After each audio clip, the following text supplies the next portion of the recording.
नमस्कार, आप सभी का स्वागत हेलो किसान में। मैं हूं मुकुल शर्मा। हेलो किसान कार्यक्रम में लगातार आपके लिए अलग अलग विषय लेकर हम हाजिर होते हैं। तो चलिए हमारे जो आज के विषय रहेंगे उसके बारे में भी आपको हम जानकारी दे दें। आज खासतौर से पहले हम बात करेंगे ठंडे पानी की मछली के बारे में। जी हाँ, जिसको हम जानते हैं ट्राउट मछली पालन कैसे आप ठंडे पानी में कर सकते हैं, इसके बारे में आपको जानकारी आज हम देंगे। और साथ ही बात करेंगे जो हमारे नवजात पशु हैं उनकी देखभाल आपको किस तरीके से करनी है। काफ़ी महत्वपूर्ण हो जाता है कि किस तरीके का प्रबंधन जो है आप अपना रहे हैं। तो ये सारी जानकारी आपको हम देंगे। एक बार फिर से हमारे जो आज के विषय हैं वो आपको हम बता देते हैं। पहले बात करेंगे ठंडे पानी में ट्राउट मछली पालन की, और साथ ही बात होगी नवजात पशु में बीमारी एवं रोकथाम की, किस तरीके से देखभाल आपको इसके लिए करनी है। और साथ ही इन दोनों विषय से संबंधित अगर आप कुछ सवाल पूछना चाहते हैं तो हमारे टोल फ्री नंबर हैं, इन पर आप हमें कॉल कर सकते हैं। ये नंबर हैं 1800-113060, साथ ही 1800-113061। इन दोनों नंबर्स पे आप हमें कॉल कर सकते हैं। और आपके सवालों के जवाब देने के लिए हमारे साथ आज स्टूडियो में जो खास मेहमान हैं वो मौजूद हैं। उनका परिचय आपसे हम करा देते हैं। हमारे साथ मौजूद हैं डॉक्टर प्रेम कुमार जी। आप प्रधान वैज्ञानिक हैं मत्स्य विज्ञान संभाग के भारतीय कृषि अनुसंधान परिषद पूसा नई दिल्ली से। बहुत बहुत स्वागत आपका। नमस्कार। और साथ ही हमारे साथ जो दूसरे मेहमान हैं वो भी कुछ देर बाद जुड़ेंगे, उनका भी परिचय आपसे हम कराएंगे। लेकिन काफ़ी महत्वपूर्ण हो जाता है कि किस तरीके आपको बता दें, डॉक्टर संदीप नानावटी जी हमारे साथ जुड़ चुके हैं। डॉक्टर संदीप, बहुत बहुत स्वागत आपका। आप प्रोफेसर और विभागाध्यक्ष हैं पशुपालन प्रबंधन विभाग के पशु चिकित्सा महाविद्यालय महू मध्य प्रदेश से। बहुत बहुत स्वागत आपका एक बार फिर से डॉक्टर नानावटी। तो जैसा हमने आपको बताया कि दो खास मेहमान आज हमारे साथ जुड़ रहे हैं। आइए हम पहले बात कर लेते हैं मछली पालन के बारे में। किस तरीके से जब हम देखते हैं ठंडे पानी की जब बात कही जाती है और उसमें भी जब ट्राउट का जिक्र किया जाता है कितना महत्वपूर्ण है। लेकिन उससे पहले अगर देखा जाए डॉक्टर प्रेम कुमार, तो मछली पालन को लेकर हम मान सकते हैं कि नई दिशा जो है वो अब हमारे देश में नज़र आने लगी है मछली पालकों को, और उसके साथ साथ जो किसान है वो अब मछली पालन से जुड़कर अच्छा लाभ ले रहे हैं। जी बिल्कुल सही। सभी दर्शकों को मेरा बहुत बहुत नमस्कार। और आज की संध्या में हमें आपको ट्राउट मछली पालन के बारे में बताऊंगा, जो कि शीत जल में होती है। और जहाँ तक शीत जल की बात है तो शीत जल जम्मू कश्मीर, लद्दाख, हिमाचल प्रदेश, उत्तराखंड, सिक्किम और अरुणाचल प्रदेश, ये सभी राज्यों में शीत जल है जी। और शीत जल भी में जो ये ट्राउट मछली की जहां हम बात करते हैं तो इसको जो पाला जाता है 1500 मीटर की ऊंचाई पे, 1500 मीटर से ज़्यादा ऊंचाई पे, जहां सच में ठंडा पानी रहता है पूरे साल, जहां पानी का जो टेम्परेचर है 20 से कभी कम नहीं आता, ऐसी जगह पे ये मछली पाली जाती है। और मछली पालन जहाँ तक मैं इसके बारे में बताऊं कि इसके कितने अच्छे परिणाम होते हैं, तो किसान भाई, बहुत सारे किसान भाई ये मछली पालते हैं। जम्मू कश्मीर, हिमाचल प्रदेश इसमें अग्रणी है, बहुत अच्छा काम कर रहे हैं। यानी जो हमारे पहाड़ी राज्य हैं, जैसा आपने बताया कि जो तापमान है वो 20 डिग्री सेल्सियस से कम रहना चाहिए, और तभी सफलतापूर्वक आप देखिए ठंडे पानी में मछली पालन जो है वो कर सकते हैं। इस बारे में और भी विस्तार से आपसे हम जानकारी लेंगे डॉक्टर प्रेम कुमार। लेकिन पहले आइए नजर डाल लेते हैं हमारी इस खास रिपोर्ट पर।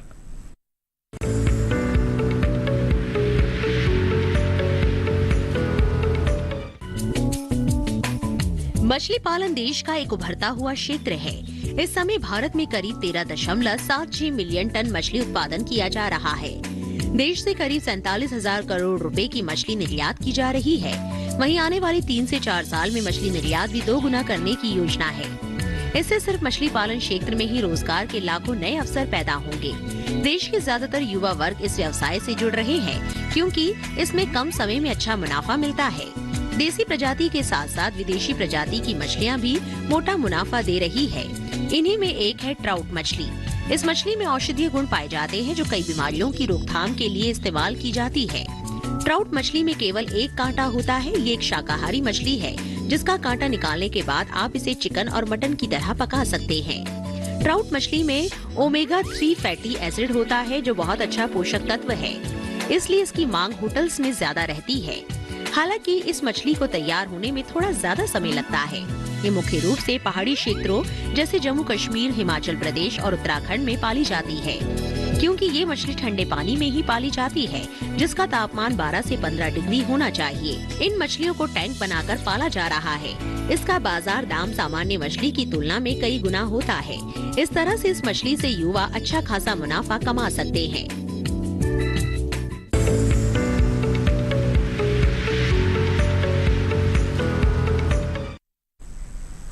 तो जाना आपने किस तरीके से अच्छा मुनाफा जो है वो अगर आप ट्राउट मछली पालन करते हैं तो आपको मिल सकता है, लेकिन इसके लिए जानकारी का होना बेहद ज़रूरी। और अब हमारे साथ जो विशेषज्ञ जुड़े उनसे यही जानकारी आपके साथ हम साझा भी करेंगे। अब रुक कर लेते हैं डॉक्टर नानावटी का भी। डॉक्टर नानावटी, जानना चाहेंगे आपसे, जब हम छोटे पशुओं की बात करते हैं, नवजात पशुओं की बात करते हैं, क्योंकि जो मानसून का समय है वो कृषि क्षेत्र के लिए तो अच्छा माना जाता है, लेकिन पशुपालन के लिहाज से अगर देखा जाए तो कहीं ना कहीं बीमारियों का जो खतरा है वो मंडराने लगता है। तो ऐसे में जो नवजात पशु हैं उनकी किस तरह की देखभाल की आवश्यकता होती है? खासतौर पे हम देखना चाहें कि नवजात पशु जो होते हैं उसका बहुत ज्यादा असर पड़ता है। स्वास्थ्य खराबी आ जाए तो आज के नवजात पशु हमारे कल के खासतौर पर यदि ठंड सीजन चल रहा है, शीत ऋतु में निमोनिया नाम की बीमारी होती है जी, और इस निमोनिया की वजह से बहुत सारे शीत पशु हमारे ग्रस्त जाते हैं और उनकी मृत्यु हो जाती है। तो हमें ध्यान रखना है कि जो भी उनका पेड़ उसमें सही तरीके से परख लगा के जाए जी, यानी बेहद जरूरी जो प्रबंधन है वो हमें अपनाना होगा, सही ढंग से देखभाल करनी होगी, तभी उनको बीमारियों और रोगों से हम बचा सकेंगे। और भी इस बारे में जानकारी आपसे हम लेंगे, लेकिन पहले आइए नजर डाल लेते हैं इस रिपोर्ट पर भी।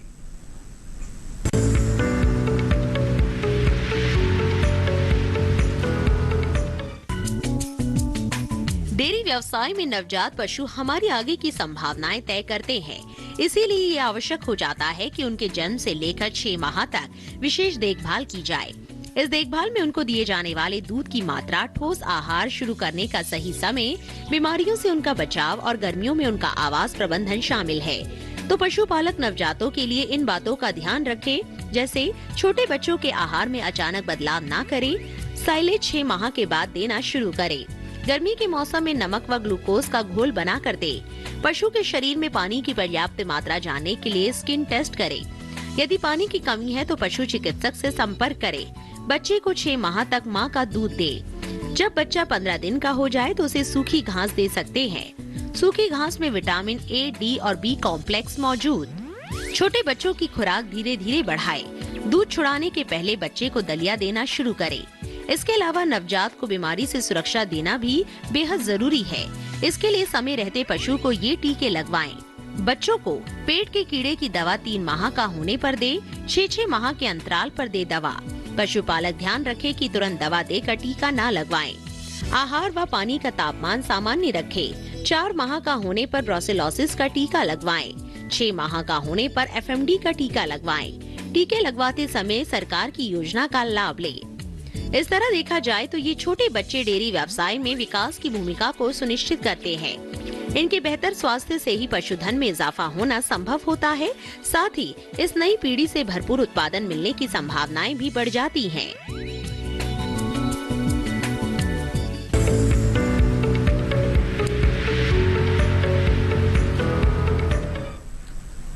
तो जाना आपने डेयरी फार्मिंग में किस तरीके से एक अग्रणी भूमिका हमें नवजात पशुओं की भी नजर आती है, इसलिए ज़रूरी हो जाता है कि उनका भी हम उसी ढंग से ख्याल रखें, वो भी बीमारी और रोगों से दूर रहें, जिससे हमें और अच्छा लाभ जो है वो डेयरी फार्मिंग में हो सके। फिलहाल हमारे साथ दर्शकों के जुड़ने का सिलसिला शुरू हो चुका है। नंदस्वरूप मिश्रा जी हमारे साथ जुड़े हैं बाराबंकी उत्तर प्रदेश से, हमारे कार्यक्रम के एक नियमित दर्शक। नंदस्वरूप जी, बहुत बहुत स्वागत आपका। क्या जानकारी लेना चाह रहे हैं? हेलो, इनको बरसात के मौसम में हमें किस प्रकार का रख रखाव रखना चाहिए जिससे हमारे जो है बकरे मरने न पाए, कोई बीमारी न पैदा होने पाए। दूसरी के मैं मछली बारे में, मछली जल की रानी है, जलेज का जीवन है, हाथ लगाओ डर जाती है, बाहर निकालो मर जाती है। तो बदलते हैं मौसम को देखते हैं हमें मछली के साथ कौन सा रख रखाव, कौन से सावधानी बरतनी चाहिए।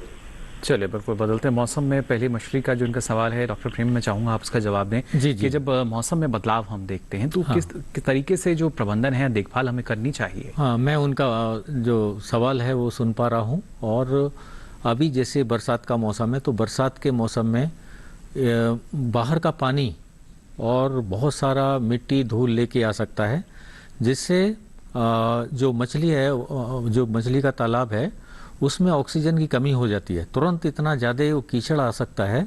तो इस चीज़ का हमें ध्यान रखना चाहिए कि अगर वो कीचड़ आ गया है तो पानी का बदलाव करना बहुत ज़रूरी है। जी। दूसरा चीज़, ये जो मौसम है मछली के लिए सबसे अच्छा मौसम है एक्चुअली।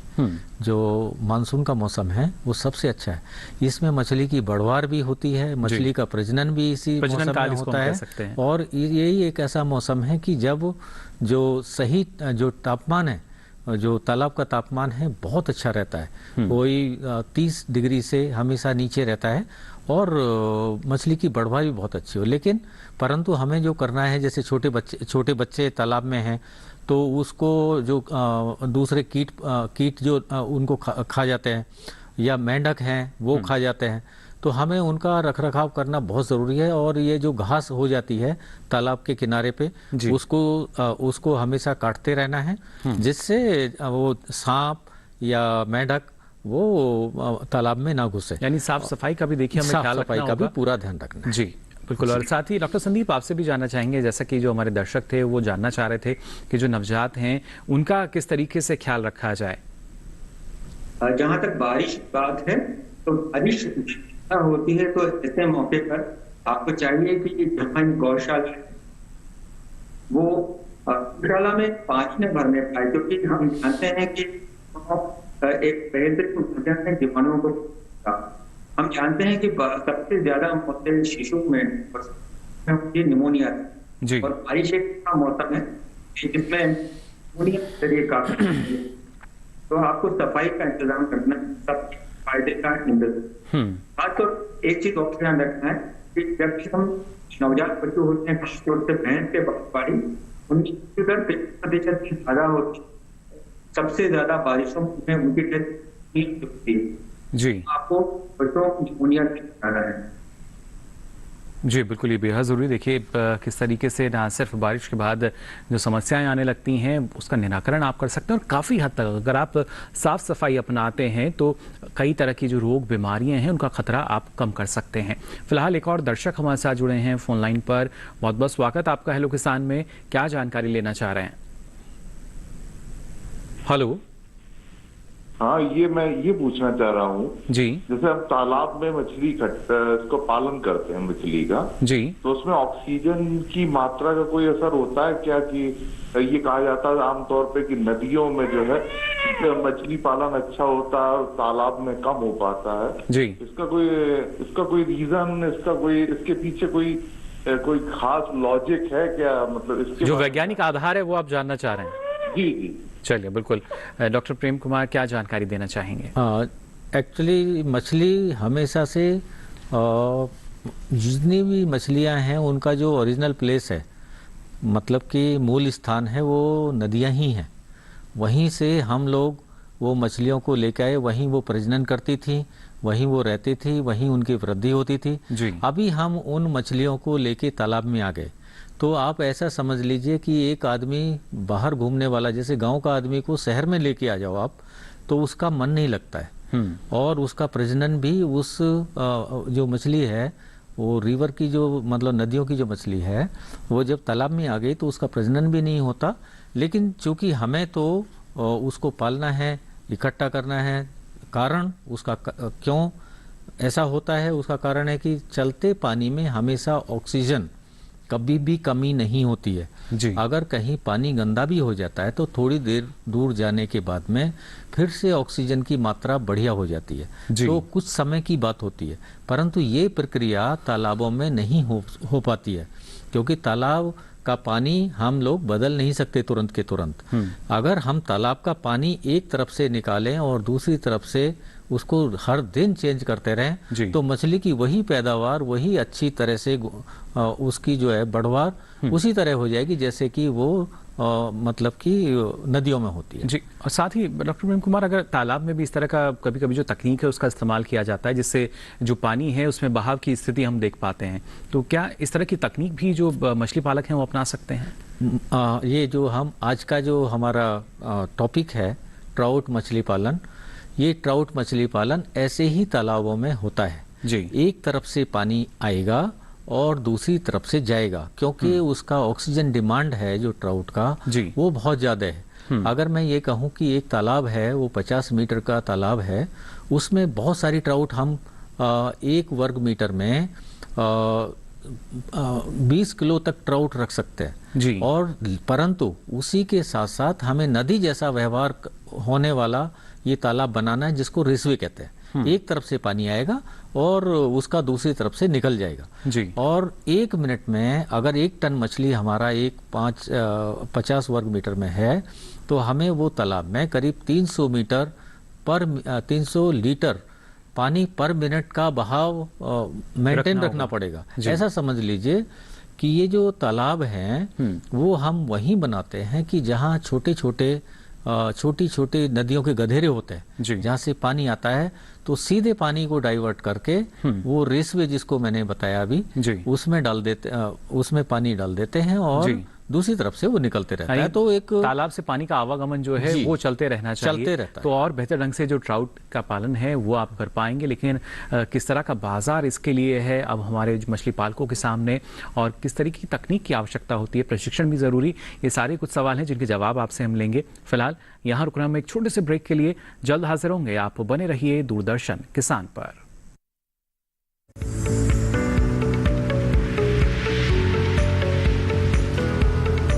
अरे भाई, सुना नहीं क्या? केसीसी ने किसानों का जिंदगी बदल दिया है। देश के छोटे किसान 1,60,000 रुपये तक का कर्ज बिना किसी गारंटी को ले पाएंगे। ब्याज खोरों से भी पीछा छुटा।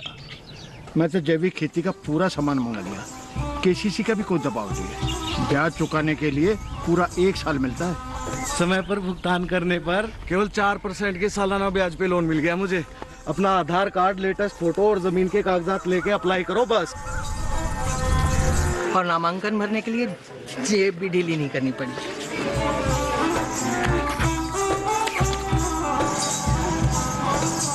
चाचा, उधार चुकाने के 24 घंटे के बाद उतने ही पैसे वापस निकाल सकते हैं।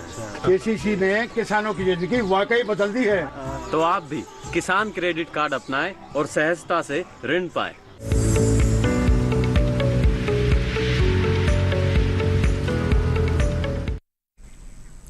ब्रेक के बाद आप सभी का एक बार फिर स्वागत हेलो किसान में। आज आपको हम जानकारी दे रहे हैं ठंडे पानी में ट्राउट मछली पालन के बारे में, और साथ ही अगर आप पशुपालन से जुड़े हैं तो जो हमारे नवजात पशु हैं उनको कैसे हम बीमारी और रोगों से दूर रख के उनके जरिए भी अच्छा मुनाफा ले सकते हैं, इस बारे में आपको लगातार हम जानकारी दे रहे हैं। डॉक्टर संदीप, आपका रुख हम करना चाहेंगे। जैसा आपने बताया कि शुरुआती अवस्था में ना सिर्फ साफ सफाई का ख्याल रखना होगा, लेकिन मौसम जो है उस पर भी काफ़ी हद तक निर्भर करता है। लेकिन सबसे पहले अगर हम नवजात के आहार प्रबंधन की बात करें, किस तरह का जो आहार है वो आवश्यक रहता है नवजात पशुओं को?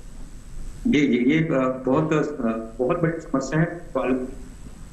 पूरे भारत में ये आम धारणा है कि खासतौर से भैंस के पाले उनके शिशुओं को तुरंत चीका या खीस, माँ का प्रथम दूध है चीका या खीस कहते हैं जी, नहीं जाता है। अगर उसको जन्म की तुरंत बाद 1 घंटे के भीतर चीका या खीस मिल जाए तो वो नवजात पशुओं में प्रतिरोधक क्षमता बहुत बढ़े, क्योंकि ये चीका अनुत्थान होता है और ये प्राणवायु की तरह होता है। सबसे पहली बात तो इनको चीका में जन्म तुरंत 1 घंटे के बीच जी।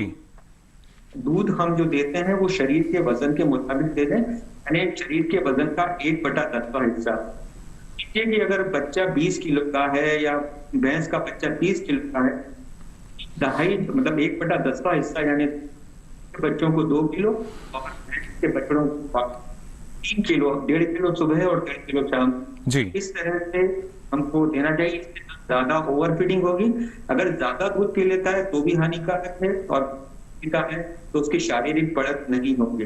ज्यादा दूध पीने से हम जानते हैं कि सफेद दस्त या अतिसार की समस्या आती है। जो पशु है बिल्कुल पतले दस्त करता है जी, के कारण उसकी मृत्यु हो जाती है।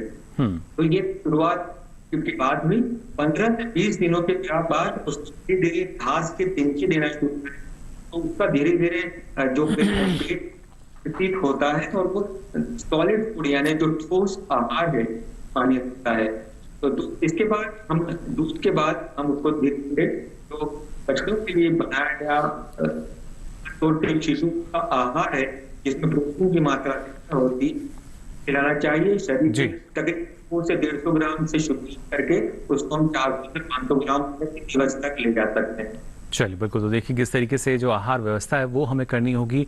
और सबसे पहले जो शुरुआती 1 घंटा है उसमें खीस, जैसा कि डॉक्टर संदीप ने हमें बताया कि हमारा जो नवजात पशु है उसके अंदर रोग प्रतिरोधक क्षमता जो है उसका वो विकास करता है। अगर पशु को हम पिलाते हैं, नवजात पशु को, तो उसकी रोग प्रतिरोधक क्षमता अच्छी रहती है और वो पूरी तरीके से फिर आने वाले समय में निरोगी रह सकता है। साथ ही डॉक्टर प्रेम कुमार, आपसे भी हम जानना चाहेंगे, जब हम खासतौर से ट्राउट की आज क्योंकि बात कर रहे हैं, सामान्य तौर पर जब मछली पालन किया जाता है और जब ट्राउट मछली पालन की हम बात करें तो प्रशिक्षण जो है वो कितना महत्वपूर्ण है यहाँ पर? ट्राउट मछली पालन एक बहुत ही सीधा साधा मछली पालन नहीं है जी। इसमें बहुत ही तकनीकी ज्ञान की आवश्यकता होती है, क्योंकि 2 ही चीज़ें हैं कि पानी की गुणवत्ता और सही पोषण जी। ये हमेशा जो है ये ट्राउट पालन की जो है सफलता की कुंजी है। तो ये सब और उसका बीज पैदा करना ये भी एक बहुत बड़ा काम है, क्योंकि जी अगर आप बहुत ऊंचाई पे रहते हैं पहाड़ पे तो किसी दूसरे स्थान से बीज लाना बहुत मुश्किल होता है। इस बारे में तो और भी डॉक्टर प्रेम आपसे मैं जानकारी लूंगा। फिलहाल हमारे साथ एक दर्शक जुड़े हैं, जगदीश जी हमारे साथ जुड़े हैं सोनभद्र उत्तर प्रदेश से। जगदीश जी, बहुत बहुत स्वागत आपका। क्या जानकारी लेना चाह रहे हैं? सर, मछली निकालना था सर हमको तालाब से जी। तो इसके लिए बाजार की व्यवस्था नहीं है सर। यहाँ पर 10,000 किलो, 4 किलो, 5 किलो साइज की मछली हो गई है 3-4 साल की। तो आपके आसपास जो है बाजार आपको नजर नहीं आता? हाँ, 5 किलो साइज की मछली जिंदा यहाँ पर ना बेचने में थोड़ा दिक्कत हो रही है, काट के बेच नहीं पाएंगे हम। जी चलिए बिल्कुल। देखिए डॉक्टर प्रेम कुमार, अब जो हमारे मछली पालक हैं वो लगातार आगे भी बढ़ रहे हैं, तो क्या ऐसी स्थिति में अब जो किसान हैं प्रसंस्करण की तरफ भी बढ़ते हैं, तो यहाँ आप क्या सलाह देना चाहेंगे इनको? मैं इनको यही सलाह देना चाहूँगा कि ये जो है अपने जो ज़िले के हर ज़िले में एक असिस्टेंट डायरेक्टर ऑफ फिशरीज़ का एक पद होता है जी, उनसे थोड़ा संपर्क करें तो वो किसी मीडिएटर के थ्रू वो मछली को बिकवा दें। लेकिन परंतु आगे भी एक सलाह ये दूंगा कि आगे इतना बड़ी जो साइज़ की मछलियां हैं उनको ना रखें, क्योंकि देखने में तो अच्छा लगता है परंतु जो अमूमन आधा से 1 किलो की जो मछलियां है वो हर जो है उपभोक्ता उसको खरीदना पसंद करता है। लेकिन ज़्यादा बड़ी मछलियां हो जाती है तो वास्तव में जैसे आप कह रहे हैं कि उसको जो बेचना बहुत मुश्किल है, तो सच्ची बात है। तो आगे से ये करें। और दूसरा जो इनका जो फिशरीज डिपार्टमेंट है ज़िले का, वहाँ थोड़ा करेंगे तो वो इनकी काफ़ी मदद कर सकते हैं उनको मछलियों को अभी बिकवाने में। जी। साथ ही डॉक्टर प्रेम, हम बात कर रहे थे ट्राउट के लिए जब तालाब के लिए भूमि का चयन किया जाता है, क्योंकि पहाड़ी क्षेत्रों में हम देखते हैं वैसी ही विषम परिस्थितियां रहती हैं, ऐसे में किस तरह की भूमि में जो तालाब का निर्माण है वो हमारे मछली पालक कर सकते हैं? जी जी, ये सबसे महत्वपूर्ण, जैसे मैं आपको बता रहा था कि पानी की गुणवत्ता मेंटेन करना और दूसरा उसका पोषण, मछली का पोषण, अगर ये दोनों चीज़ें ठीक ठाक से होती हैं और ये तो ये बहुत ही सफलतापूर्वक हम ट्राउट फार्म कर सकते हैं। जी। तो ट्राउट फार्म करने के लिए सबसे बड़ी चीज़ है कि आपने जो भूमि का चयन किया वो किस तरह से किया है। अगर तो ये ज़रूरी बात है कि पानी का जो स्रोत है, पानी का स्रोत है, गधेरे होते हैं, वहाँ चश्मे होते हैं। जी। तो जहाँ छोटी छोटी जहाँ नदियों से मिलने वाले जो चश्मे होते हैं उसके आसपास हम करते हैं इसको। और जगह ऐसी होनी चाहिए कि बहुत दूर चश्मा ना हो, आपका अपनी ज़मीन अच्छी हो, वहाँ बाढ़ ना आती हो। तीसरा चीज़ ये है कि आप अच्छा होगा कि वो चश्मा जहाँ से और वो गधेरे से आप जो पानी ले रहे हैं वो पानी का आप एक बार जो है गुणवत्ता की जांच करा ले तो बहुत अच्छा है। जी। क्योंकि और गुणवत्ता की भी जांच इस तरह से कि कम से कम 5-6 सैंपल जो सुबह, दोपहर, शाम, रात 5-6 सैंपल अलग अलग समय पे लेके। कितना पीएच मान उसका होना चाहिए डॉक्टर प्रेम? पीएच मान जैसे हम आपको बताएं कि 20 से कम कभी 20 से ज़्यादा कभी नहीं आना चाहिए। पीएच मान तो 7.5 से 8.5 तक पीएच मान रहना चाहिए जी। और जब तापमान की बात कर रहे हैं तो 20 से कम कभी 20 डिग्री से कम कभी नहीं आना चाहिए जी। क्योंकि 20 के बाद में फिर जो मछली थोड़ा असुरक्षित महसूस करने लगती है जी, खाना छोड़ने लगती है, उनके लिए प्रतिकूल हो सकता है इस तरह का तापमान जो है। एक और दर्शक फिलहाल जुड़ चुके हैं हमारे साथ, जगदीश सैनी जी हमारे साथ जुड़े हैं देवास मध्य प्रदेश से। बहुत बहुत स्वागत आपका जगदीश जी, क्या जानकारी लेना चाह रहे हैं? हेलो नमस्कार सर जी। जी नमस्कार सर जी, मैं ग्राम कांकरिया तहसील खातेगांव जिला देवास मध्य प्रदेश से जगदीश से निवास कर रहा हूँ जी। सर जी, मेरा सवाल यह है कि जैसे आने वाले मौसम में ये ऋतु परिवर्तन होगा तो ठंड के दिनों में नवजात पशुओं की देखरेख किस प्रकार करना, क्या सर्दी से बचने के लिए उनके लिए कोई टीका है जी, और किस प्रकार का आहार देना, मैं ये पूर्ण रूप से जानकारी चाहता हूँ। चलिए बिल्कुल। डॉक्टर संदीप, क्या जानकारी देना चाहेंगे? जो प्रबंधन है, क्योंकि बदलता मौसम और उसके साथ साथ अब सर्दी का जब मौसम दस्तक देगा तो किस तरह का देखभाल हमारे पशुपालकों को करनी चाहिए नवजात पशुओं की?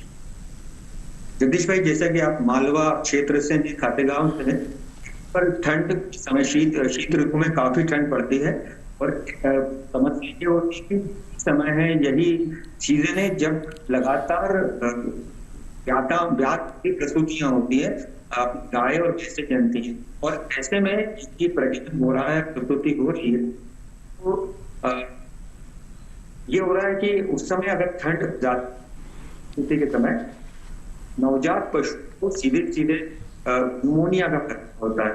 तो उसमें सबसे अच्छी बात ये करना है कि आप वहां पर जहां भी प्रसूति होती है वहां पर आग जला कर थोड़ा गर्म करके रखें और उसके जो दरबार आवश्यकता के टाट लगा दें या कोई पर्दे लगा दें, ठंडी हवा सीधे न आए जी। बात ये है कि जब भी ठंड के दिनों में जब ये होते हैं उनकी देखरेख करते हैं तो उनको ठंड में जाने दें, उनको गौशाला में। अगर आपके पास से कोई टाट है, कपड़ा सीने पे लपेट दें, पे लगने से फायदा मिलेगा और उसमें उसको हाई प्रोटीन या हाई एनर्जी जिसमें ऊर्जा ज्यादा है ऐसा पोषण आहार देना ज्यादा सुलभ, ज्यादा श्रेयस्कर जी, शीत ऋतु के ठंडे से बचा। चलिए बिल्कुल। फिलहाल एक और दर्शक हमारे साथ जुड़े हैं, विपिन जी जुड़े हैं सागर मध्य प्रदेश से। विपिन जी, बहुत बहुत स्वागत आपका, क्या जानकारी लेना चाह रहे हैं? जी सर नमस्ते। सर मैं ये जानना चाह रहा था कि जो भैंस के बच्चे रहते हैं जो मतलब कुछ दिनों के हैं, महीने भर से भी कम के, तो सर उसमें ये देखा जाता है सर कि जब दूध पिलाते हैं तो कोई अंदाज नहीं रहता कि भूखा है या ज्यादा पी लिया, क्योंकि ज्यादा पीते हैं तो उनके पेट में कीड़े हो जाते हैं। तो सर इसमें क्या देख रेख या पहचान करनी चाहिए कि अब दूध पी लिया है, अब इतना ही रहना चाहिए, क्योंकि ज्यादा पिलाने से कीड़े हो जाते हैं और कम पिए तो फिर भूखा रहता है दिन भर। चलिए बिल्कुल। डॉक्टर संदीप, कितनी मात्रा में जो दूध है वो एक नवजात पशु को देना चाहिए? ये बहुत पेचीदा प्रश्न है जो हमारे पशुपालकों के सामने अक्सर आता है कि कितना दूध पिलाया जाए। विज्ञान के जब हम वैज्ञानिक दृष्टिकोण की बात करते हैं पशुपालन, तो उसका एक जवाब ये है कि इसको शरीर के 1/10वां हिस्सा वजन के दूध की। पर प्रश्न ये उठता है दूध तोला कैसे जाए, क्योंकि फलों से दूध को पिलाते हैं, खासतौर से भैंसों में हमें आप सीधे पाड़े पाड़ियों को छोड़ देते हैं दूध पीने, तो आवश्यकता से ज्यादा दूध पी जाते हैं और ऐसे तो कीड़े बढ़ने की संभावना होती है। तो सबसे अच्छा तरीका ये है कि आप चाकू से दूध निकाल सकते हैं। एक थन में कितने दूध की मात्रा है, समझ लीजिए कुल मिला के आपके पास 4 दूध है, जाहिर है कि एक थन में 1 लीटर दूध आएगा, तो आप उसके शरीर के वजन के हिसाब से अगर 20 का वजन का है तो उसको 2 थन पिलाने के लिए प्रवृत्त कीजिए, बाकी 2 थनों का अपने स्वयं के लिए रखें जी। इस तरह आप अगर अनुपात में दूध पिलाएंगे के शरीर को तो उसमें ज्यादा अतिसार का मात्रा होगा ना। या फिर एक काम और कर सकते हैं, यदि आपके पास गाय बछड़े बछड़ी हैं, आप माँ बच्चे से अलग भी कर सकते हैं जन्म के तुरंत। बहुत अच्छी तकनीक है, लेकिन ये सिर्फ गायों में कारगर है, भैंसों में कारगर नहीं है। इसमें माँ यानी एक निश्चित मात्रा में, एक निश्चित अनुपात में हम अगर जो नवजात हैं उनको दूध देंगे तो और बेहतर ये रहता है, लेकिन इसका ख्याल आपको रखना होगा कि एक निश्चित मात्रा जो है, निश्चित अनुपात जो है उसी में वो दूध पिएं। साथ ही डॉक्टर प्रेम कुमार, हम यहाँ बात कर रहे थे कि जब ट्राउट के लिए हम तालाब निर्माण को देखते हैं या इसमें जब किसानों के सामने समस्या आती है, अगर हमें बढ़वार करनी है, क्योंकि एक शायद जो मछली पालक है वो यही चाहता है कि जल्दी से जो बढ़वार तैयार है वो हो जाए और उसके बाद वो उसको बाजार में लेके जाएं, तो वहाँ पर किस तरीके की आवश्यकताएं रहती हैं? बढ़वार के लिए सबसे पहली चीज़ है कि आपने तालाब बना लिया है और तालाब बनाने के बाद में आपने पक्का तालाब ज़रूरी है, क्योंकि इतना पानी एक तरफ से आके और दूसरी तरफ से एक नदी जैसा ही हम एक सिस्टम डेवलप कर रहे हैं जी। तो हमें पक्का तालाब बनाना पड़ता है इसमें, और पक्के तालाब में उसके बाद में हम 50 मीटर का अगर हमारा तालाब है तो 1 मीटर में हम 30 से 50 मछलियाँ बच्चे जी उसमें हम छोड़ते हैं, और उसी दिन से हम वो पानी को बदलते रहते हैं, हर समय पानी बदलते रहता है। मैंने जैसे आपको कहा कि 1 टन मछली के लिए 300 लीटर पानी प्रति मिनट का बहाव रहना चाहिए, जिससे उसमें ऑक्सीजन की कमी ना हो, अमोनिया बने नहीं। अब दूसरी चीज़ यह है कि उसके अच्छे ग्रोथ के लिए आज भी एक जो ट्राउट मछली है उसका जो भोजन है विशेष प्रकार का होता है, क्योंकि शाकाहारी नहीं, बहुत मांसाहारी मछली है। इसका जो भोजन है इसमें हाई प्रोटीन वाला जो फूड है वो उसको देते हैं, और आज भी जो हमारे किसान लोग हैं वो जो कॉम्बिनेशन है वो अभी भी नहीं बना पाते हैं। इसलिए जो हमारा एक संस्थान है भीमताल में जी, शीत जल मात्स्यिकी अनुसंधान निदेशालय जी, उन्होंने कई सारे जो उसके पोषण हैं उसके फीड हैं वो डेवलप किए हैं, और कई कंपनीज हैं जो उस फीड को सप्लाई करती है जी, उचित रेट पे सप्लाई करती हैं। तो उसका फायदा ये होता है कि एक निश्चित मात्रा जो है और खासतौर से जो ट्राउट की पूर्ति आवश्यकता है उसकी पूर्ति हम कर पाते हैं, जो कि बेहद जरूरी है उसकी बढ़वार के लिए भी। फिलहाल एक और दर्शक हमारे साथ जुड़े हैं बलिया उत्तर प्रदेश से। बहुत बहुत स्वागत आपका, क्या जानना चाह रहे हैं? सर मैं पूर्वी उत्तर प्रदेश बलिया जिले से बात कर रहा हूँ जी। अभय जी, मत्स्य पालन से मेरा जुड़ा हुआ सवाल है, जैसे ये ट्राउट मछली की बात हो रही है, क्या हमारे यहाँ ये हो सकती है? और सेकेंडली मेरा 1 एकड़ का तालाब है, तो उसमें मैं कौन सी मछली और कितनी संख्या में डाल सकता हूँ सर? चलिए बिल्कुल, डॉक्टर प्रेम क्या जानकारी? हेलो जी, सुन पा रहे हैं आप सर। और अगर मैं मत्स्य पालन के लिए कोई प्रशिक्षण लेना चाहूँ जी, तो मुझे कहाँ से सहायता मिल सकती है सर? चलिए बिल्कुल, ये बेहद जरूरी। सबसे पहले चाहूंगा आप प्रशिक्षण के में पर जानकारी दें डॉक्टर प्रेम कुमार। जी। तो सबसे पहली चीज़ तो ये है कि वो कह रहे हैं कि ट्राउट मछली पालन उनके यहाँ हो सकता है। वो शायद यूपी के रहने वाले हैं जी, बलिया। तो यूपी बलिया में कभी भी टेम्परेचर 20 के नीचे नहीं आता है जी। कभी कभी सर्दी में वो 10 तक आता है, वो भी कुछ 1-2 महीने के लिए। तो ट्राउट मछली वहाँ किसी भी सूरत में नहीं पाला जा सकता है जी। दूसरा चीज़ मैं बताऊं कि जो बता रहे हैं कि उनका 1 एकड़ का तालाब है, उसमें करीब ये अच्छे उंगली के साइज़ के जो मछली है 6 तरह की मछली पाल सकते हैं जी। कतला, रोहू और नैन, ये हमारी अपनी हिंदुस्तानी मछलियां हैं, हिंदुस्तानी तालाबों के लिए बहुत अच्छी है। तीसरी हमारी जो है चाइनीज कार्प, जो चाइना की मछलियां हैं, चीन की मछलियां हैं, कॉमन कार्प, ग्रास कार्प और सिल्वर कार्प जी, इनको भी पाल सकते हैं। लेकिन जनरली सामान्यतः कतला, रोहू और नैन ये 3 मछलियां पालते हैं। इनकी जो मात्रा है करीब इनको 5,000 के आसपास, 5 से 6,000 तक उसमें उंगली के आकार की जो मछलियां हैं उसमें ये संचय कर सकते हैं, उनको पाल सकते हैं। उसमें से जो कतला है वो करीब 30% और जो रोहू है वो 40% और नैन भी 30%।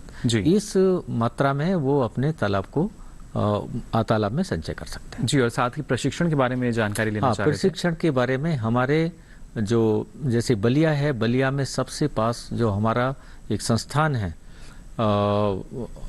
राष्ट्रीय अनुवंशिकी संस्थान लखनऊ जी, तो ये वहाँ लखनऊ में प्रशिक्षण ले सकते हैं। प्रशिक्षण हमेशा चलते रहते हैं, हमारा ही संस्थान है, भारतीय कृषि अनुसंधान परिषद का ही जी।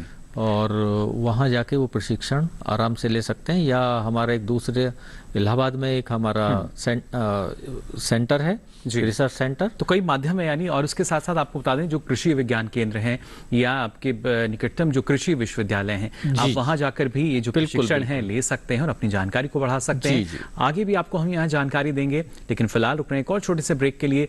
जल्द हाजिर होंगे, आप बने रहिए दूरदर्शन किसान पर।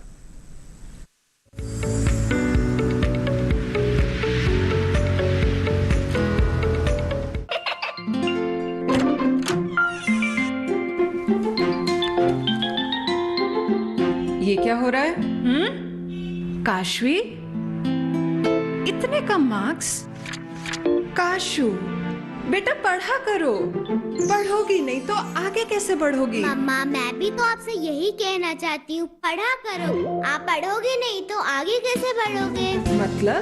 वो देखो, सिर्फ बैक पर छपा ऑर्गेनिक नहीं, ऑर्गेनिक का निशान पहचानिए। पीजीएस ऑर्गेनिक का ये लोगो उन किसानों की पहचान है जो आज भी परंपरागत विधि से रसायन मुक्त खेती कर आपके लिए शुद्ध फसल उपजा रहे हैं। अब समझे मम्मा, अगर मैं प्योर ऑर्गेनिक फूड नहीं खाऊंगी तो अच्छे मार्क्स कहाँ से लाऊंगी? अच्छा बच्चों, जैविक खेती की इस मुहिम को आगे बढ़ाइए, शुद्ध ऑर्गेनिक अपनाइए।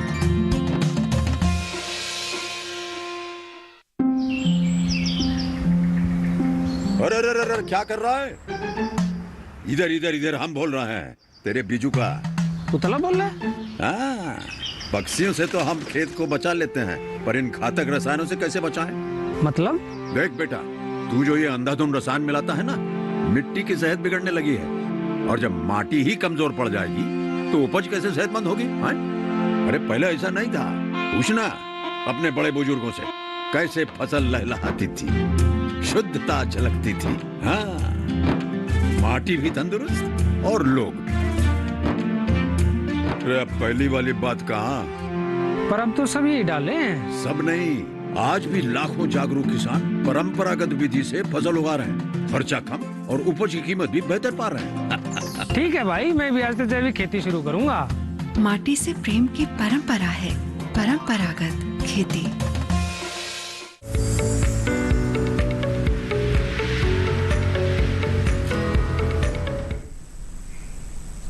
ब्रेक के बाद आप सभी का एक बार फिर स्वागत है किसान में। आज आपको हम जानकारी दे रहे हैं, लगातार दे रहे हैं कि ठंडे पानी में कैसे ट्राउट का मछली पालन आप कर सकते हैं, और साथ ही जो नवजात पशु हैं उनको कैसे बीमारियों से दूर रख सकते हैं। फिलहाल हमारे साथ एक दर्शक जुड़े हैं, हरीश त्यागी जी हमारे साथ जुड़े हैं उत्तराखंड से। बहुत बहुत स्वागत आपका।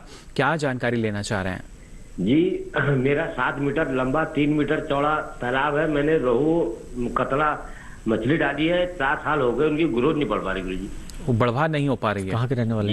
जी, अल्मोड़ा से हमारे साथ जुड़े हैं। जी जी जी हाँ जी डॉक्टर प्रेम, जहाँ तक मैं अल्मोड़ा के रहने वाले हैं। अल्मोड़ा में टेम्परेचर थोड़ा कम रहता है जी, टेम्परेचर कम रहता है, और क्योंकि हाई एल्टीट्यूड है, करीब 1600 मीटर ऊंचाई पे अल्मोड़ा है, तो कतला रोहू वहाँ नहीं बढ़ेगा। उनके लिए उन्होंने चाइनीज कार्प का चयन करना चाहिए।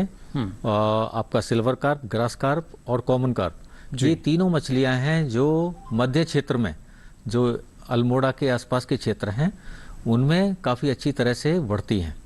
तो मुझे लगता है कि इनको रोहू वगैरह जितना हो गया है उसको निकाल दें जी, और अपने या तो वो शीत जल मात्स्यिकी अनुसंधान संस्थान से संपर्क करें भीमताल से जी, या अपने जो जिले के जो मत्स्यिकी प्रभाग है जी, वहाँ संपर्क करें। तो वहाँ ट्राउट की संभावनाएं कितनी हैं डॉक्टर प्रेम? अल्मोड़ा क्योंकि मैं जानता हूँ अल्मोड़ा के विषय में जी, इसलिए वहाँ ट्राउट की संभावनाएं बहुत कम है अल्मोड़ा पूरे डिस्ट्रिक्ट में जी। लेकिन कुछ जो ऊंचे क्षेत्र हैं जहाँ पानी सफिशिएंट है, काफ़ी पानी है, और पानी का जो तापमान है जी थोड़ा अच्छा रहता है, तो ये कुछ ऐसे क्षेत्र हैं अल्मोड़ा, चंपावत, और जो गर्म भी नहीं है और ठंडे भी नहीं है, तो वो ना ट्राउट के लिए अच्छे हैं, ना इंडियन मेजर कार्प के लिए, तो उनमें हम मध्य क्षेत्र के लिए हम silver carp, grass carp, common carp का ही सलाह देते हैं। तो ये बेहद जरूरी, देखिए क्षेत्र के अनुसार जो प्रजातियां हैं उनका आप चयन करें, जिसके जरिए और अच्छा लाभ जो है वो आपको मिल सकता है। साथ ही डॉक्टर संदीप जी, आपसे भी हम जानना चाहेंगे, जब नवजात पशुओं में हम टीकाकरण की अगर बात करें तो कौन कौन सी अवस्था में जो टीके हैं वो उनको लगवाए जाने चाहिए?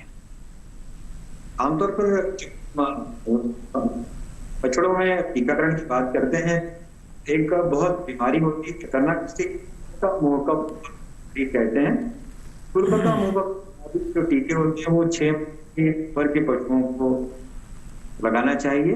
और एक खुरपका और खुरपका की बीमारी के टीके होते हैं वो शासन के जरिए बहुत उपलब्ध है। साथ ही वो एक फूड वैक्सीन भी होता है जो सेलोसिस के लिए होता है, भी नजदीक के पशु चिकित्सालयों में आप जाएंगे तो संपर्क करें तो टीका भी लगाया जा सकता है। गलघोटू का प्रकोप भी, तो गलघोटू के प्रकोप से बचने के लिए आजकल गलघोटू दोनों मिलके एक टीका बना, तो एक कैंसर रोग जो सबसे छोटे पशुओं पर ही हमला करता है और इसके पैरों में सूजन आ जाती है, पशु चलने में महसूस करता है, डेथ भी हो जाती है, मृत्यु भी हो जाती है। तो खासतौर से छोटे पशुओं को एक टंगिया लगाया जाना चाहिए, साथ में गलघोटू का भी टीका लगाना चाहिए जी। में 8-9 दिन का अंतर रखें, 10 दिन का अंतर रखें, ताकि प्रतिरोधक क्षमता को पूरा समय मिल सके पनपने का। जी बिल्कुल। तो देखिए अलग अलग अवस्थाएं जिसमें हमें टीकाकरण कराना चाहिए और ये बेहद ज़रूर कि आप जो पशु चिकित्सक हों उनसे संपर्क ज़रूर करें। फिलहाल एक और दर्शक हमारे साथ जुड़े हैं, सतीश जी हमारे साथ जुड़े हैं छत्तीसगढ़ से। बहुत बहुत स्वागत आपका सतीश जी, क्या जानना चाह रहे हैं? नमस्कार सर। जी नमस्कार। जी सर, मेरा कॉल लगा इसलिए आपका धन्यवाद। बहुत बहुत शुक्रिया, आप हमारे साथ जुड़े, क्या जानना चाह रहे हैं?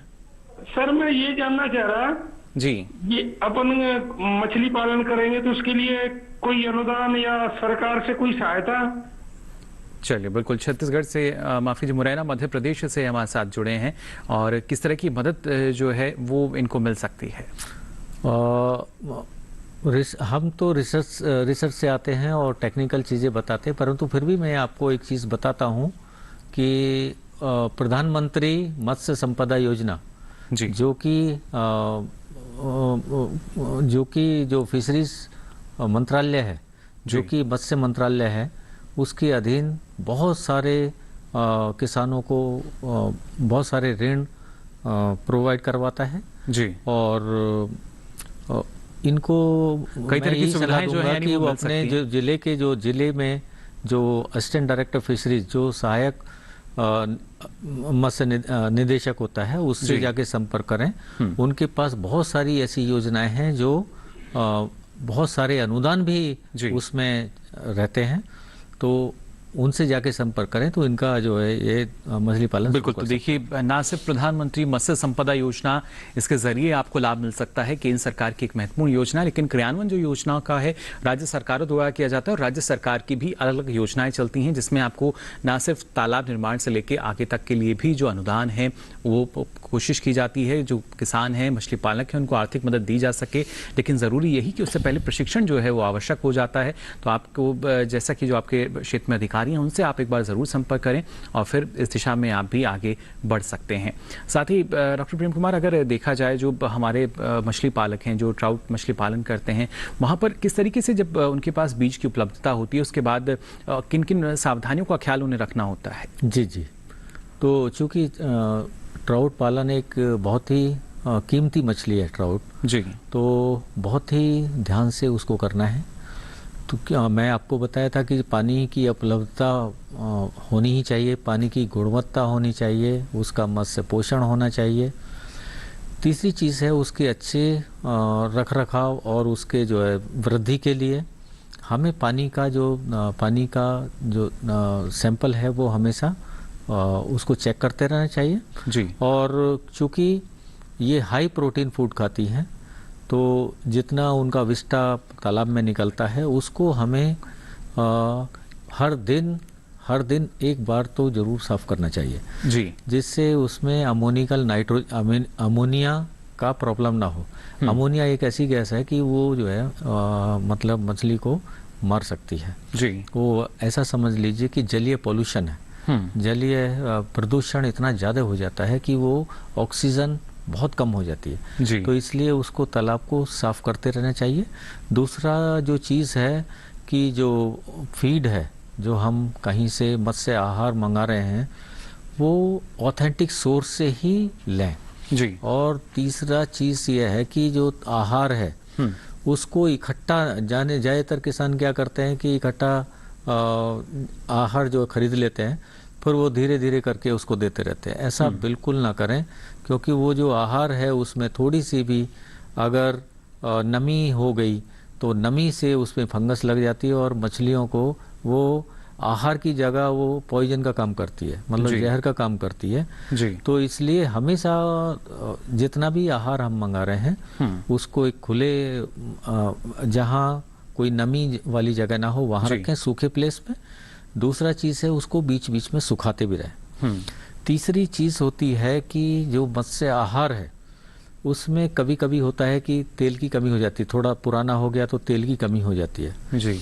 तो एक शार्क लीवर ऑयल आता है तो ऐसा तो किसान नहीं कर पाते हैं तो फिर भी अगर कर पाए तो शार्क लीवर ऑयल को थोड़ा उस पर छिड़क दें। यानी हमें एक तो खासतौर से सीमित अवधि पर भी ध्यान देना होगा, निश्चित समय के लिए ही जो आहार है वो आप खरीदें, ऐसा ना हो लंबे समय के लिए आप लेकर आए तो वहां की समस्या बढ़ सकती है। फिलहाल एक और दर्शक हमारे साथ जुड़े हैं, घनश्याम जी हमारे साथ जुड़े हैं फोन लाइन पर। बहुत बहुत स्वागत आपका घनश्याम जी, क्या जानकारी लेना चाह रहे हैं? हेलो घनश्याम जी, आवाज मिल पा रही है आपको? हेलो, ये नवजात में ये चीचड़ जो होते हैं इसके लिए कोई गोली आती है? चलिए बिल्कुल, घनश्याम जी का जो सवाल है वो हमारे पास आ चुका है। मंदसौर मध्य प्रदेश से ये जानना चाह रहे हैं कि जो बाह्य परजीवी हैं वो पशु को कहीं ना कहीं परेशान करते हैं, उसके लिए क्या करना होगा? घनश्याम जी, आपके सवाल का जो जवाब है वो हमारे विशेषज्ञ आपको जरूर देंगे, लेकिन उससे पहले हम यहाँ रुक रहे हैं एक छोटे से ब्रेक के लिए। जल्द हाजिर होंगे, आप बने रहिए दूरदर्शन किसान पर।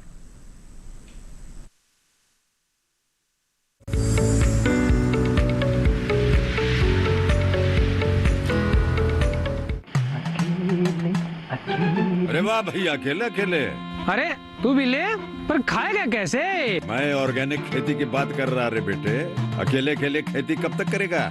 मतलब गांव में 20-25 किसानों का समूह बना के पंजीकरण करवा ले, फिर सरकारी ट्रेनिंग भी मिलेगी और मुफ्त जैविक बीज खाद भी। फिर पीजीएस ऑर्गेनिक की सरकारी मोहर के साथ तेरी उपज आकर्षक पैक में पहुंचेगी बड़े बाजार तक। अच्छा? हाँ। अरे भाई, कहाँ चल दिया? सबको साथ लाने, आमदनी बढ़ाने। तो किसान भाई समझ गए ना? साथ मिलकर ऑर्गेनिक खेती कीजिए, अपनी परंपरा को आगे बढ़ाइए, ज्यादा मुनाफा कमाइए। माटी से प्रेम की परंपरा है परंपरागत खेती।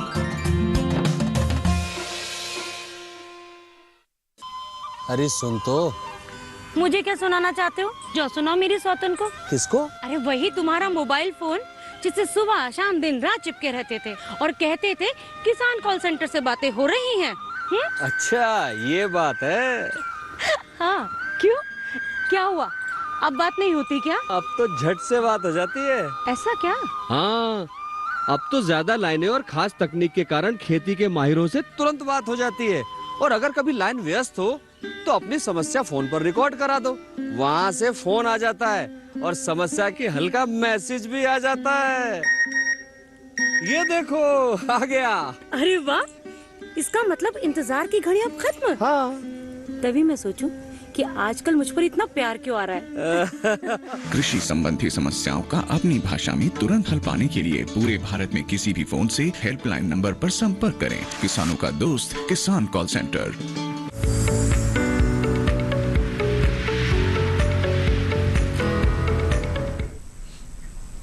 ब्रेक के बाद आप सभी का एक बार फिर स्वागत हेलो किसान में। ब्रेक पे जाने से पहले हमारे साथ घनश्याम जी जुड़े थे मंदसौर मध्य प्रदेश से।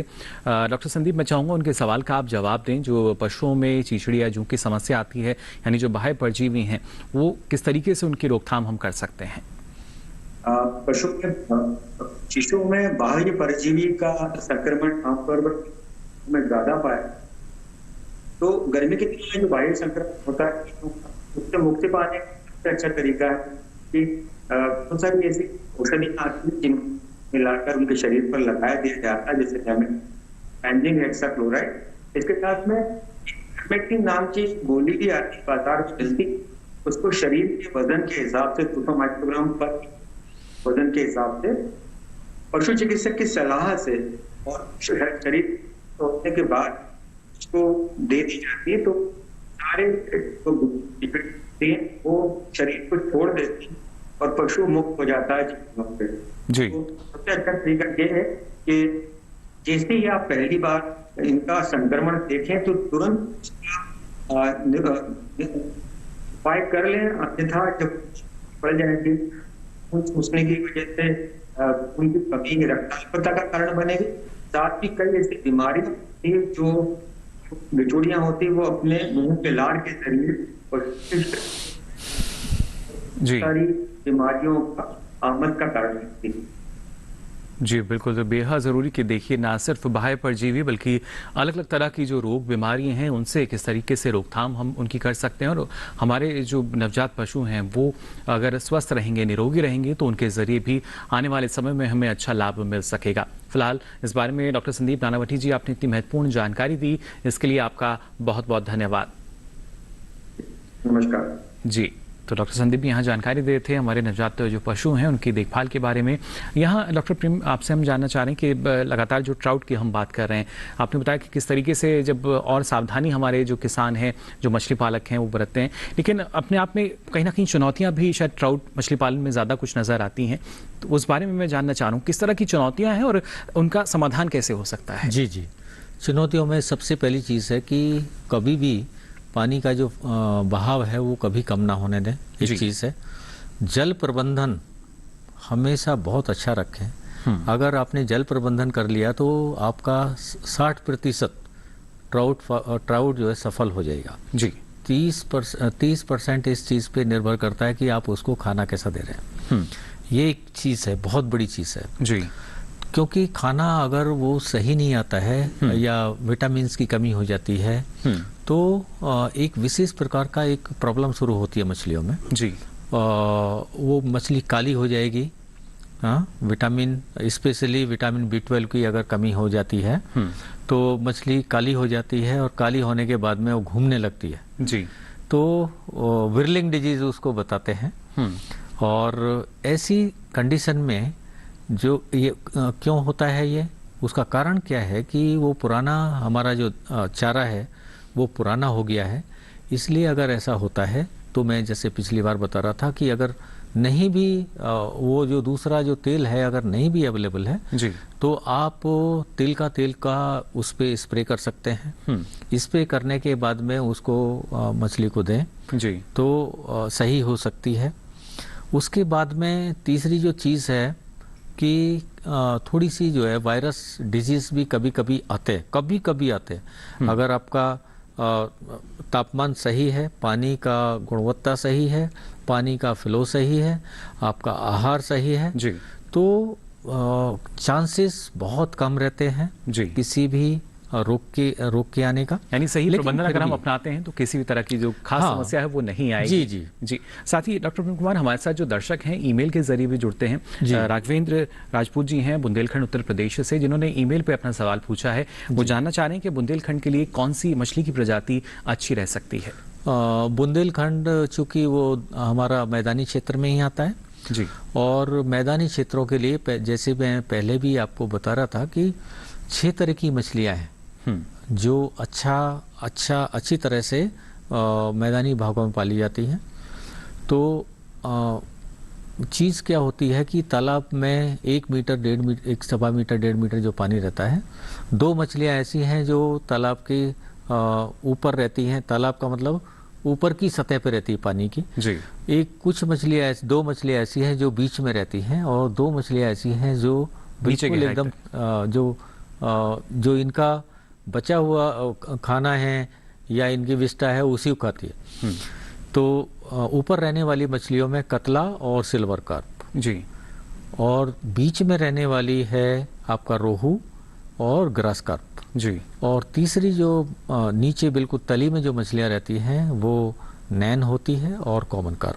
तो देखिए तो इस तरह से 6 मछलियां हैं जी। इनको आप पाल सकते हैं, लेकिन अमूमन यहाँ हमारे यहाँ हिंदुस्तान में हमारी अपनी जो मछलियां हैं कतला, रोहू और नैन, इन तीनों को पालना ही श्रेय कर रहता है जी। काफ़ी बेहतर, इसका जरिए आपको लाभ मिल सकता है। और साथ ही डॉक्टर प्रेम कुमार जी, आपने भी इतनी महत्वपूर्ण जानकारी हमारे दर्शकों के साथ साझा की, इसके लिए भी आपका बहुत बहुत आभार। धन्यवाद, बहुत बहुत धन्यवाद। तो जाना आपने किस तरीके से सफलतापूर्वक आप ट्राउट मछली पालन कर सकते हैं, खासतौर से हमारे पहाड़ी क्षेत्रों में। और आपको चलिए हमारे जो कल के विषय रहेंगे उसके बारे में भी आपको हम जानकारी दे दें, जिससे पहले से ही आप अपने सवाल तैयार कर लें। कल खासतौर से आपको हम बताएंगे खास जो आपकी बारिश के समय में जो मशीनरी है, कृषि उपकरण है, उसकी देखभाल आपको किस तरीके से करनी है, जिससे उनमें किसी भी तरह की जो दिक्कत है या समस्या है वो ना आए। और साथ ही बात करेंगे आम के बागों में कौन कौन से कृषि कार्य आप अभी कर सकते हैं, अभी का जो समय चल रहा है। तो कल के विषय आपने यहाँ जान लिए हैं। इस ज़रूरी कि अपना जो सवाल है वो आप पहले से तैयार कर लें। साथ ही ईमेल के ज़रिए भी आप अपना सवाल हम तक पहुँचा सकते हैं। हमारी मेल आईडी है hellokisan2015@gmail.com और सोशल मीडिया के माध्यम से भी अब आप हमारे साथ जुड़ सकते हैं। इसके लिए आप देख सकते हैं फेसबुक आईडी, इंस्टाग्राम आईडी और ट्विटर आईडी, इन तीनों पर भी आप जुड़ सकते हैं। साथ ही आप वीडियो भी शेयर कर सकते हैं, हमें टैग कर सकते हैं। और खासतौर से आप डीडी किसान कॉल सेंटर का नंबर नोट कर लीजिए। नंबर है 1800-113060। सुबह 6 से रात के 10 बजे तक ये लाइंस खुली हैं, इस पर भी आप अपना सवाल दर्ज करा सकते हैं। और साथ ही आपको बता दें ये सारी जानकारी अब आप देख सकते हैं डीडी किसान के यूट्यूब चैनल पर इस QR कोड को स्कैन करके। तो फिलहाल के लिए आज हेलो किसान में बस इतना ही। कल फिर हाजिर होंगे नई जानकारियों के साथ। तब तक के लिए दीजिए इजाजत। नमस्कार।